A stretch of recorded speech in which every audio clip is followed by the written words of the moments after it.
Budget ಅಲ್ಲಿ ಅಲ್ಪಸಂಖ್ಯಾತರಿಗೆ 4,000 ಕೋಟಿ ಕೊಟ್ಟರು ನಮ್ಮ ಅಭಿವೃದ್ಧಿಗೆ.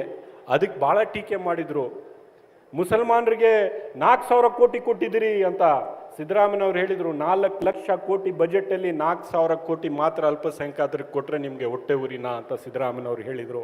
ಆ 4,000 ಕೋಟಿ 4,500 ಕೋಟಿ ಏನು ಸಿದ್ದರಾಮಯ್ಯನವರು ಕೊಟ್ಟಿದ್ದಾರೆ ಅಲ್ಪಸಂಖ್ಯಾತರಿಗೆ, ಅದು ಡಾಕ್ಟರ್ ಬಾಬಾ ಸಾಹೇಬ್ ಅಂಬೇಡ್ಕರ್ ಅವರು ಕೊಟ್ಟಿರ್ತಕ್ಕಂಥ ಸಂವಿಧಾನದ ಆಶಯ ತಕ್ಕಂತೆ ಕೊಟ್ಟಿರೋದು.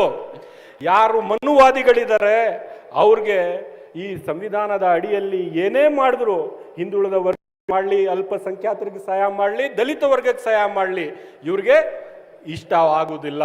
ಅದಕ್ಕೋಸ್ಕರ ಸಿದ್ದರಾಮಯ್ಯನವ್ರ ಮೇಲೆ, ಎಚ್ ಸಿ ಮಾಧವಪ್ಪನವ್ರ ಮೇಲೆ ಒಂದು ಗುರಿಯಾಗಿ ರಾಜಕಾರಣ ನಡೆಸ್ತಾರೆ.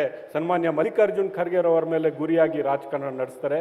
ಬಂಧುಗಳೇ, ಇವತ್ತು ನಮ್ಮ ಈ ಸಾಮಾಜಿಕ ನ್ಯಾಯ ಪರವಾಗಿ ಏನು ಸರ್ಕಾರ ನಡೀತಾ ಇದೆ, ಸಿದ್ದರಾಮಯ್ಯನವರ ನೇತೃತ್ವದಲ್ಲಿ ಕಾಂಗ್ರೆಸ್ ಪಕ್ಷದ ಸರ್ಕಾರ, ಇದಕ್ಕೆ ಇನ್ನೂ ಶಕ್ತಿ ಬಂದರೆ ಇನ್ನೂ ಈ ವರ್ಗಕ್ಕೆ ಪರವಾಗಿ, ಈ ವರ್ಗದ ಪರವಾಗಿ ನಿಂತ್ಕೊಂಡು ಧ್ವನಿ ಎತ್ತಕ್ಕಂಥ ಮತ್ತು ಕೆಲಸ ಮಾಡ್ತಕ್ಕಂಥ ಕಾರ್ಯಕ್ರಮಗಳು ಹಾಕೋತೇವೆ ಅಂತ ಭಾಳ ಸ್ಪಷ್ಟವಾಗಿ ಹೇಳಿ ಮತ್ತೊಮ್ಮೆ